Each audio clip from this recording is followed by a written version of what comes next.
What's up YouTube, and welcome back to another Procreate tutorial where today I'm going to go ahead and show you how you can create this scene in Procreate step by step.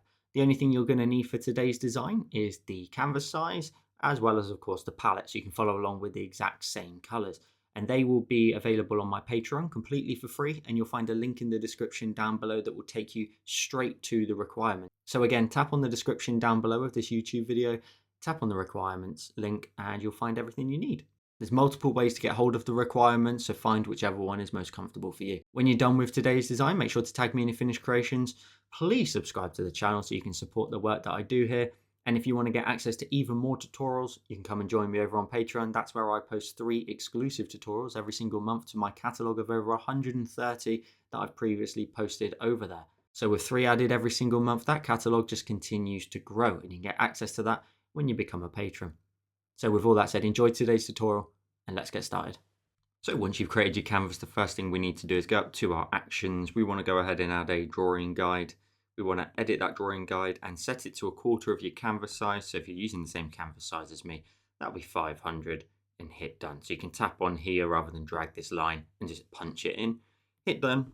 Then we're going to go ahead and go to our colors. We're going to grab the color here, top of the second column. Alternatively, you could use this blue at the middle of that column, but I'm going to stick with what I initially did. So top of the second column, I'm going to go to my selection tool. I'm going to use rectangle, and I'm going to tap on color fill until it turns blue, so that I can then drag this to 3/4 down the canvas like so, let go, and then tap on my selection tool when I'm done. And now I've got the sort of block that's going to be our sky up here. We're going to go ahead and create a new layer, tap on it and clipping mask it. Swipe from left to right on both and group them together just so that it's organized, and you can tap on the group and rename it and call it sky. It'll also make life a bit easier in a second. And then on this empty layer, we're going to go to our colors and grab the third color on that top row. Your brush wants to be the soft brush under airbrushing.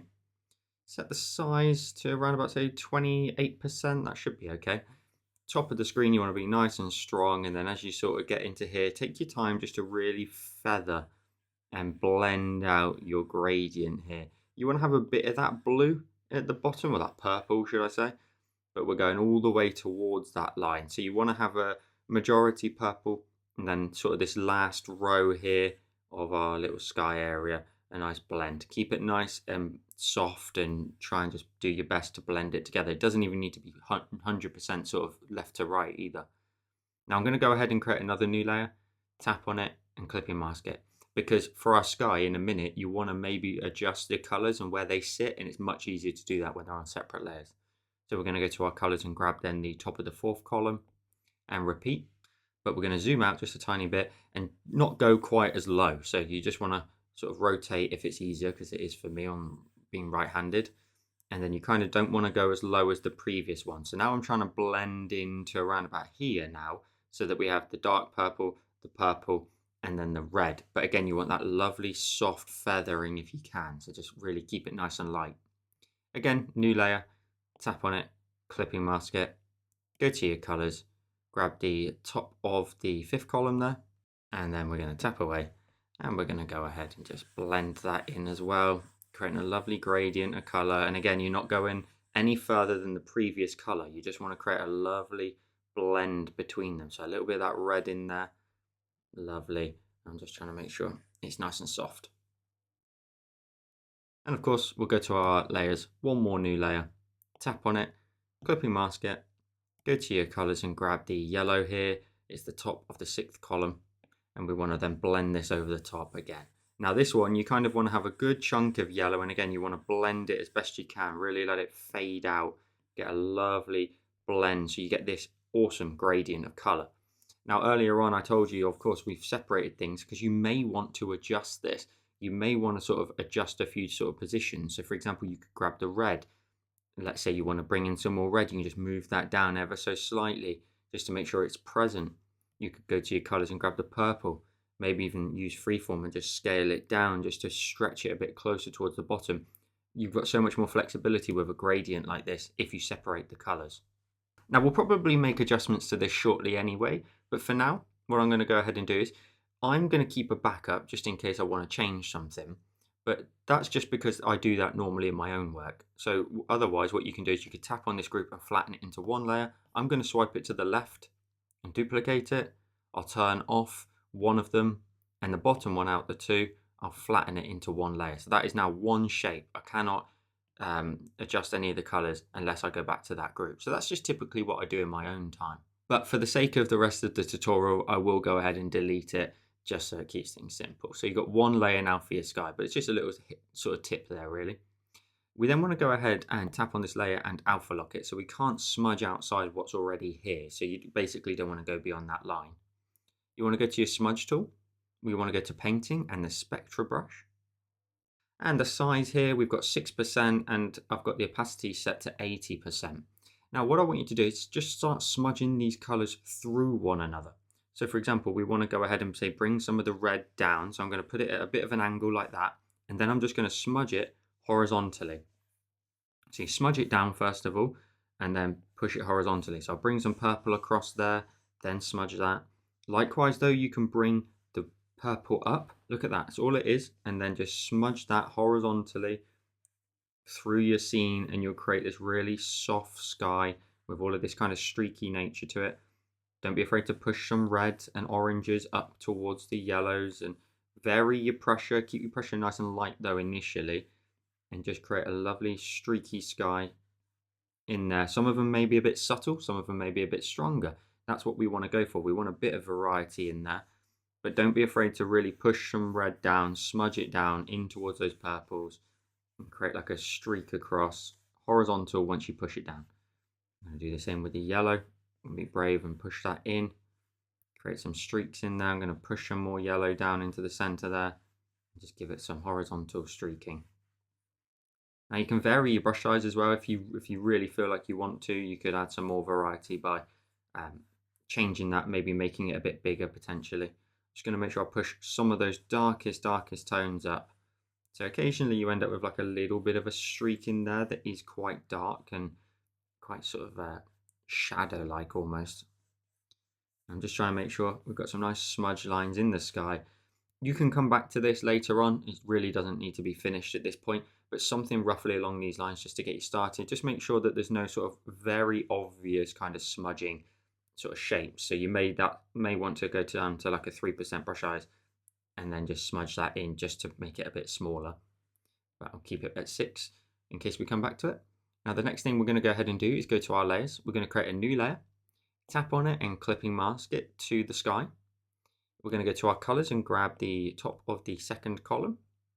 Your brush wants to be the soft brush under airbrushing, but we're going to bring the size right down now to around about say 4%. And what I want you to do is I just want you to wiggle in some color here and there. So like that's where I want a bit of a dark cloud. I want a bit of a dark cloud here. And so essentially what we're going to do is we're just going to patch in some dark cloud here and then smudge it. But all you're doing is just sort of laying in some color basically in paint, allowing us to smudge. So this is kind of what we're going to go for. Then go to your smudge tool again. Same settings as before, 6%, and the opacity needs to be 80. And just smudge that horizontally so that you can create some much more purposeful dark streaks in here. We do need to start to build up a little bit of contrast in the sky, and you can smudge them as much as or as little as you like, but we want to have some kind of dark clouding, and I'm trying to create an ever so slight subtle curve to it where it kind of swoops down towards the middle and then swoops up on the opposite side. So as you make your way through it, just try and sort of do that, and we're trying to build up clouds but keeping it very thin and very sort of easy to going. You can always go back to your brush and just dollop in a bit more color. So for example, maybe I want to add in a bit more dark tone down here. Well, I'll grab my smudge tool again and I'll just smudge in some additional dark streaking in here. Don't be afraid though to put like a big blob up here and then again just get another little streak in there or two, just so you end up with some variety in your sky. That's all that you want really. Nice streaky effect. Then what we're going to go ahead and do, while we've got it sort of set out like this, I'm going to go ahead and go to my layers and create the sun. So I'm going to create a new layer. I'll tap on it and I'll clipping mask it. I'll go to my colors and grab the yellow. It's the top of the 6th column. Brush still wants to be the soft airbrush, but we want to go back to our layer and tap on it and change the blend mode to the option of add. If we set the size, I reckon to around about say 5%, that looks like a pretty good size.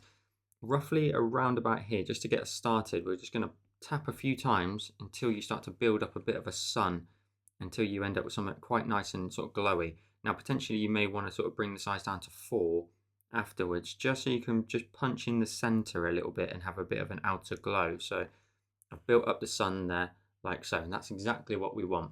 The 5% is a slightly wider bit of a glow, and then you've got the vibrant actual center. Then I'm going to go ahead and sort of make it as if there's some cloud in the way. So I'm going to tap on this layer and I'm going to mask it. And then on the mask, which is basically attached now to this layer. So as long as you're on here and your color is set to black, using the soft airbrush still, just kind of take away like the bottom left corner almost of the sun, as if there's like cloud in the way, like a little something like this. Lovely. Then we're going to go ahead and go to our layers. We're going to create another new layer, tap on it, we'll clip and mask it, why not? And let's change the blend mode also from normal to add, but let's bring that opacity down of the layer down to around about 38%, so it won't be quite as strong. We're then going to go to our brush. We're going to go to luminance. It will say luminance for you. For me, it's got a different name.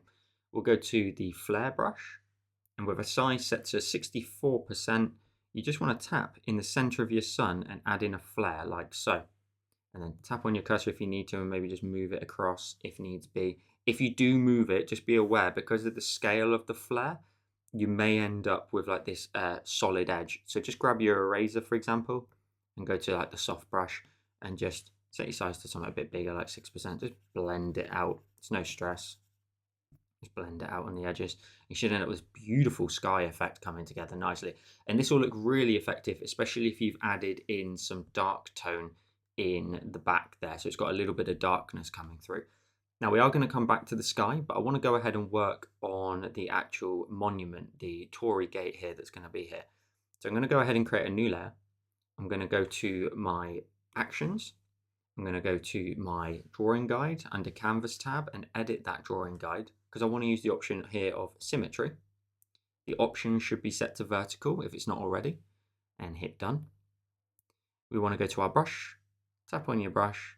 Now I'm going to go ahead and use inking and the dry ink. You could use the studio pen though if you don't want that kind of textured sort of grainy look to it. It's totally up to you which one you prefer. So use the dry ink, otherwise studio pen. I've got opacity 100% and the size is currently set to about 9%. Now I need to go to my colors and equally grab then the darkest tone, so it's the middle of the first column. And we need to go back to the layer and triple check it says assisted. If it doesn't, just tap on it and add the drawing assist here. Now we want to go ahead and sort of plan out that the top of the gate will run through the sun, so the sun will sort of sit in behind. So what you can do is just draw yourself like a bit of a straight line across and hold your pen down if you need to, but just as a bit of a marker really.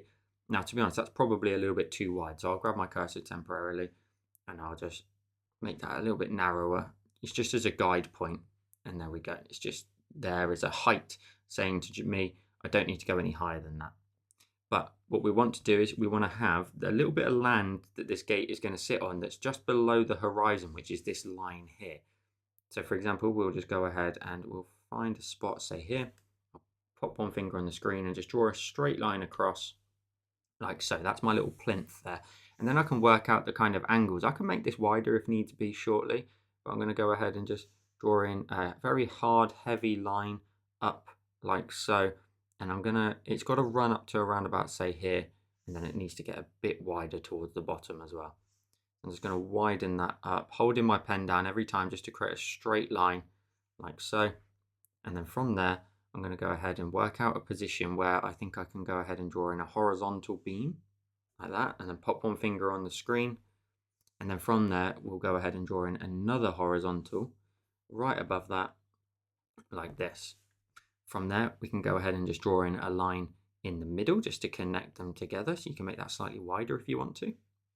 And then this one here that we were just working on, if you bring your brush down to like a 3%, you may want to kind of detail it a little bit more. So like you can have a straight edge and this kind of blocky shape to it like this, and then block it out also at the bottom. So it's kind of in this like almost like steps looking sort of shape to it. It's like staggered layers to it.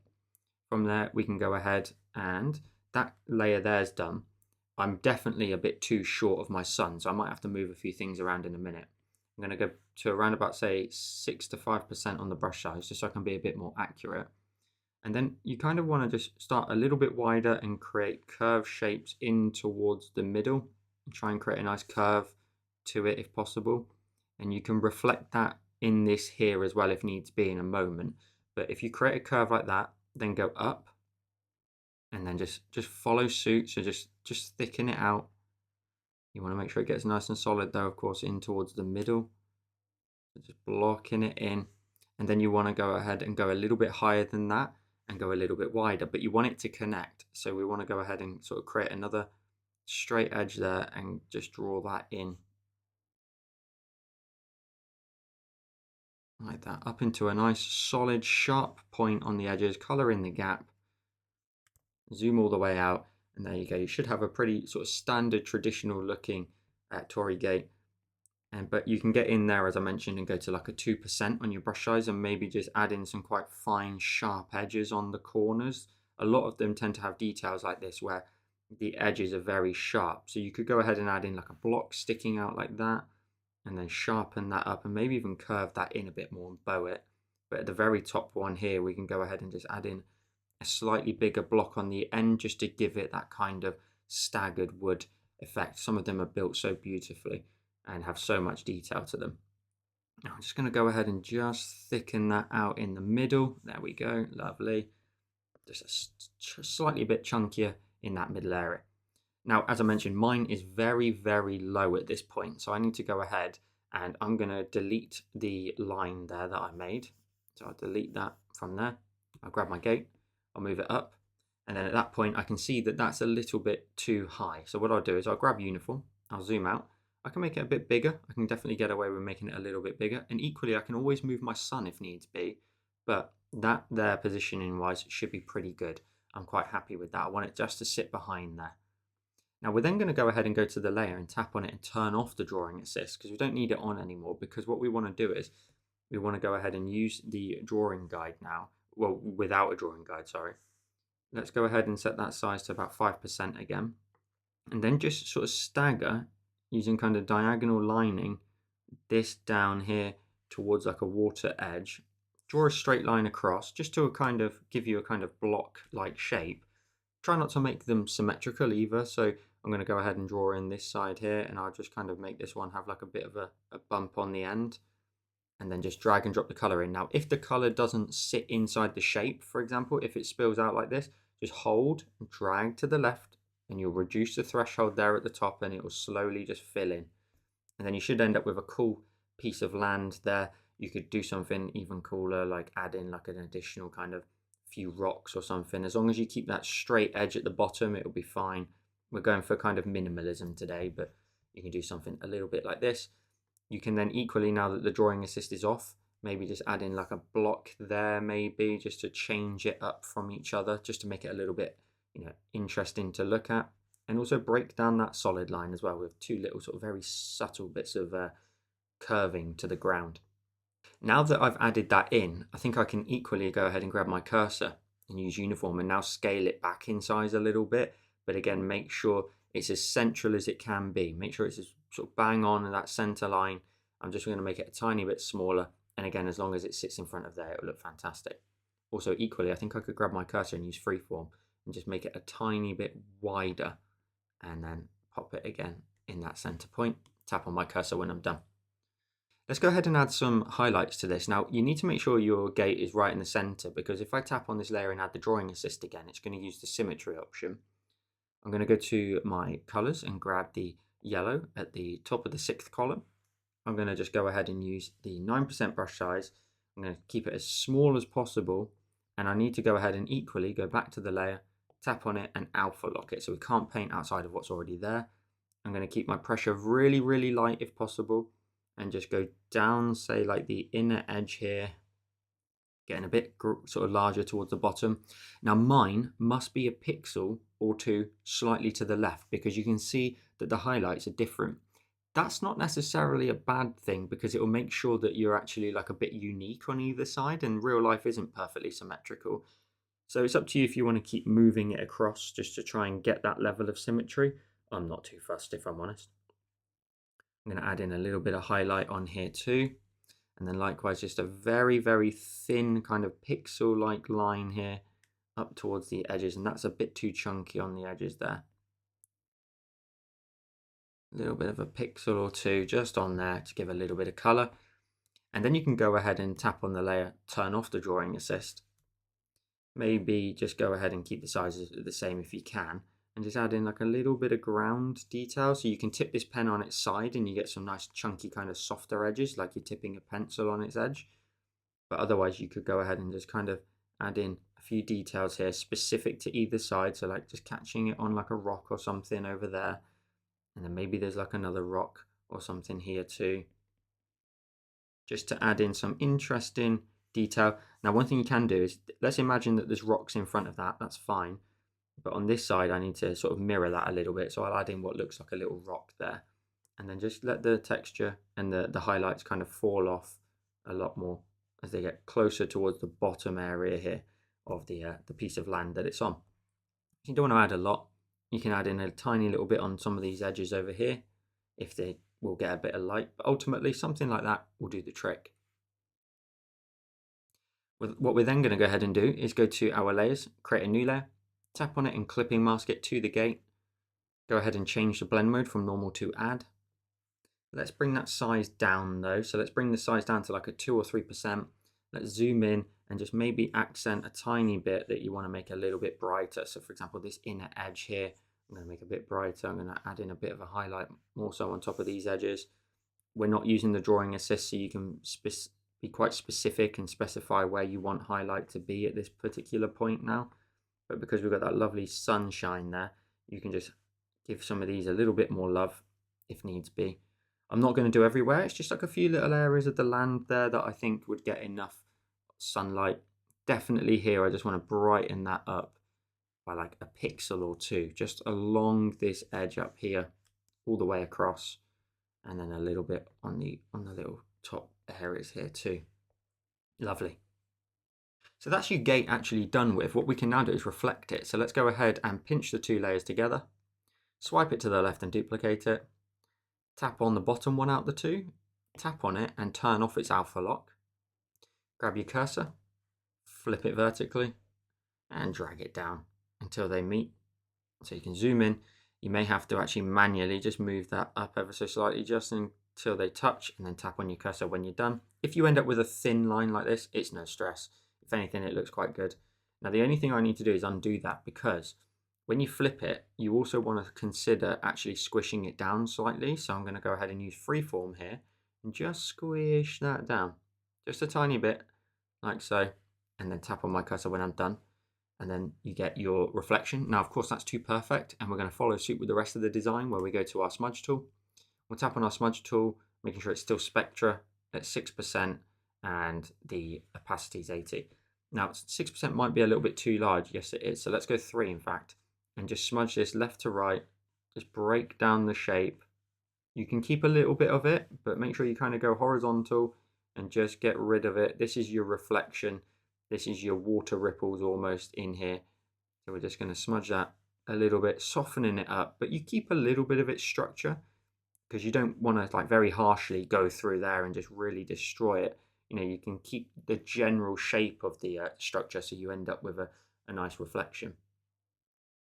Now what we're going to go ahead and do is work in the sky again before we reflect it. So we're going to go to our sky. So we've got the sky here and we've got a few clip layers, haven't we? We've got some dark clouds. We've equally then got the sun. So just where your dark clouds are, tap on them, create a new layer and it will clip itself in between. Change the blend mode from normal to add. We're going to keep the same yellow, so it's the top of the 6th column. Your brush wants to be airbrushing and the soft brush. And what you want to do is you want to set your size to about sort of 2%, 2 to 1 if I'm honest. And then just where your clouds are, your dark lines, kind of towards the top edges of some of these dark lines, just add in like little wiggles of colour. Now we are going to smudge this in a second, but keep the variety there as well, like your pressures and stuff, and scale and size and whatnot. We're going to smudge it, as I said, in a second, but you can just capture the very top edge of some of those clouds and make your brush size a bit smaller as they get further away. You know, you can accent some bits and bobs down here, and as they get a bit higher, maybe you go to 3% and you add in some more color through the top edge here. Just adding in random speckles of color that we can just smudge in a second. I'm going to go down to 2 again so I can get back into this range of clouds here, and just add in like a few patches there that are a little bit brighter. You don't want to make them too line-like, and occasionally you may want to just tap very lightly, mind, to add in like a big bulk of like soft color. And it's just a very, very simple way of doing this. So we're just going to sort of block in something, maybe a bit more actually down here. Let's maybe add in some more, like just running in behind maybe, and then maybe a couple of taps here. Don't overdo it. Keep less, genuinely will be more here. Let's go back to that smudge tool. Let's keep the size to around about 2 to 3%, and then we're just going to whip through here in a similar fashion. But occasionally you may want to keep hold of some of the sort of fluffy shapes that the soft airbrush creates. Look how soft that looks. That's exactly what we want to try and achieve. You want to smudge through it but somewhat preserving maybe the top half of it. So you can smudge through the bottom half of some of the color you've implemented, and then leave kind of the top edge a little bit more colorful. Now that's not to say you don't have to do that all the way around. I mean, you know, you can smudge all this, smudge it all completely, break it up as well, like be harsh and break in between them, but you don't have to preserve that fluffy top edge. You can, in some places, just whip straight through it. And again, that kind of idea and concept that you kind of swoop inwards a tiny bit in the middle if you can. And you don't want them to drag across too much, but occasionally a nice little soft edge on the top there will look really pretty in your sky. That's what we're going for. We're going for a very pretty sky, and just blend it through, and that the color, the blend mode of the add layer through your sky will look really, really cool in this scene. Again, get those lovely curves. Try to exaggerate the curves as well towards the top. So here they're almost horizontal curves as I'm smudging, and as I get towards the top, I'm kind of creating this big swooping effect to try and just create more and more dramatic shaping up there. Now up here, I probably need to introduce a little bit more color potentially. I'm just whipping through them, and you should end up with this really soft effect in the sky. Again, you don't need to preserve all of them. Like some of them I really will smudge out completely, because you don't want them all to look the same. If you have a really good one, don't try and replicate it all the time. You know, destroy it, smudge through it, and maybe you'll create something equally as pretty but in a slightly different way. If you try to replicate all of them and they all look exactly the same, it could look quite boring. So let's whip through there as well, and we end up with some lovely color coming through. And you can go back in, you can go back to your brush, you can say, right, let's say find a particular area, like over on top of this cloud over here, and I'll go back in with my smudge, and I'll just whip in some color. And I'm trying to connect basically the highlight onto the top of that cloud a little bit, until you end up with something like this. And again, make sure those smudge lines are nice and sort of flowy, nice and curved in the center. You know, don't be afraid to really smudge them as well. Get some really bold shaping in there. And you want it to be quite wispy and dreamy almost as well. I'm going to go ahead and I'm going to set the brush size to like a 3% and just kind of wiggle in some more color here. Just like a little random, quite light patch, but it's quite big, which means I need to smudge it. That way it will be nice and soft. I don't need to worry about any sort of harsh shaping. A little something like that, just to give it a bit more variety and a bit more balance. Now, at the same time, what you can do is, if we go to your layers, you had this dark layer for your clouds. Swipe it to the left and duplicate it and see what it looks like. And you may end up with a really pretty, quite harsh looking sky. And even on the top layer, you can say, well, actually, I want to just kind of smudge that out a bit. You can. You can smudge it on the additional version and just kind of feather that out a bit more, giving you maybe even more, you know, streaky nature and styling to this. But I think it looks quite good when it's a little bit harsher and you end up with that slightly darker color in there at the same time. Now, before we carry on, I'm just going to go ahead and go to the highlight layer that we created here. I might even grab my cursor, you know, and just make it a little bit wider so it stretches to the edges. So I just need to grab the highlight layer, grab freeform, And just make sure it gets a little bit wider. But I'm trying to look for that curve sitting in the middle. So like a little something like this. Yes, lovely. Then I'm going to go ahead and go to that layer. I'm going to swipe it to the left and duplicate it. But I'm going to change the blend mode from normal to the option of overlay. And to me, look at the difference. If you turn that on and off, you get far more of the kind of yellowy tone come through, and it creates a much prettier sky, in my opinion. Now at this point, what you want to do is you want to go ahead and swipe from left to right on everything from your flare all the way down to your sky. Group them together, collapse the group down. Swipe the group to the left and duplicate it. Then tap on the bottom one out the two. Tap on it and flatten it. Then go to your cursor, flip it vertically, and this is where the magic happens of the reflection. Drag it down, and then you want to kind of have it a little bit higher than the sort of fall there. You don't need it to kind of mirror perfectly like this. You can do, and it can look quite effective, but I feel it looks best when you just move that up ever so slightly. I mean, you could equally go ahead potentially and just use freeform and just flatten that down ever so slightly. Just squishing the reflection down. You know, you could actually reflect it like this a little bit more if you want to bring in the orange. Truth be told, you can do exactly whatever you want here, to be honest. Like, mine looks quite good with the sun also beaming through into this little spot here. So I'm going to utilize that a little bit. So I'm going to move it up. So you can see I'm just slightly above the horizon. I've got my sun reflecting through here, and I may need to sort of adjust a few bits. I may even need to move the gate potentially, but that actually looks quite nice. So I'm going to tap on my cursor when I'm done, and I end up with this beautiful reflection in here of your sky in the water. We want that kind of glassy effect to it. Now there's other things that we are going to add to this just for kind of artistic flair. I mean, you may like this exactly how it is right now. Alternatively, what you can do is you can go ahead and create a new layer. Go to your colors, and let's go ahead and grab the top of the second column. We're going to go to our actions, edit the drawing guide, change the symmetry option to quadrant, and hit done. Then go to your brush, use the medium brush, and let's set the size to say around about, I think around about 15 to 20%, and just start to just vignette the corners ever so slightly. Now you need to make sure that drawing assist is turned on. So go back to the layer, tap on it and add the drawing assist, and then you'll see the magic come through in all of the corners. Now I think this vignette in the corner here looks amazing, especially towards the bottom. Ignore the top to a degree. I mean, you can, bring that in a tiny bit more and feather it out. You can even turn off the drawing assist if you want to have a purposeful reflection up there. Now what this is going to actually work out like, it's going to work out like a bit of a shadow, because I'm also going to go ahead, create a new layer again, go to my brush, go to the option of calligraphy and the monoline brush. I'm going to tap away.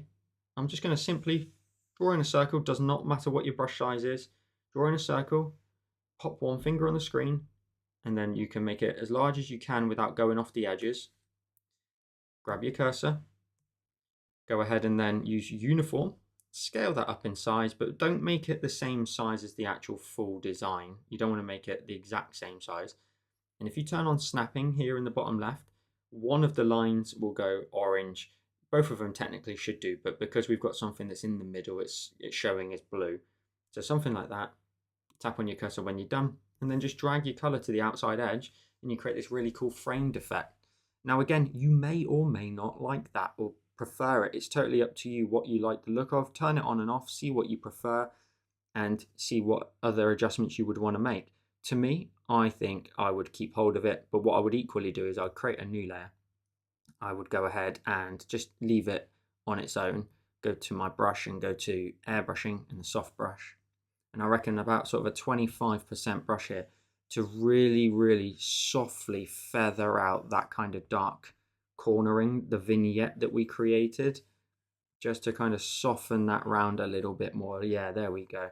Just to feather that into like the dark sky a little bit. Now, you can then have full adjustment, of course, because you can then just tone that down and see the difference and really take your time. But you may want to frame it as well inside the circle. Now, another thing you may want to do, and it's just another tip for you basically, in case you want to keep making adjustments, turn off your frame and turn off that kind of fuzzy edge corners. So you're just left with your design. Go ahead and create a new layer here underneath your fuzzy edges. Swipe down with 3 fingers and go to copy all. Swipe down with 3 fingers again and go to paste. What that will do is that will paste your entire design onto one new layer. So you don't end up sort of mucking around with these layers. You can mess around with this one. Turn on the circle and all the little effects that we created. And let's then go ahead and just grab this layer. And then now you've got more artistic freedom to say, well, I can move this up now, so I get a bit more of my reflection in. And I'm not, if I was to hit the cursor now, I'd actually crop this image, and that's exactly why I wanted you to put it on a separate image so you don't destroy what you've already done. So you can move that up. You could even scale it up in size and say, well, actually, I want to move it up and bigger. And you may have a particular sort of area that you want to try and keep in the frame, for example. For me, for example, I want to keep down here as much as possible because I really love the effect of the reflection there. So I'm going to go ahead and just move mine up ever so slightly, sacrifice a bit of that yellow framing. I'll go to my actions and turn off my drawing guide. I'll pinch with 2 fingers and go full screen with 4, and we end up with today's finished design. So I hope you enjoyed this tutorial. As always, make sure to tag me in your finished creations wherever you decide to share them. Instagram and Facebook are great places for me to see your finished work. Subscribe to the channel for weekly Procreate tutorials, but if you want even more tutorials from me, you can come and join me over on Patreon. That's where I post 3 exclusives every single month to my Patreon supporters. That's 3 exclusive tutorials to the catalogue of over 130 that I've already posted there. And you can get access to every single one when you join, when you become a patron. So check that out using the link in the description down below. And if you like this video here on YouTube, you'll love this one on the screen now. Thank you so much for watching. Have a wonderful rest of your day, and I'll see you in the next one.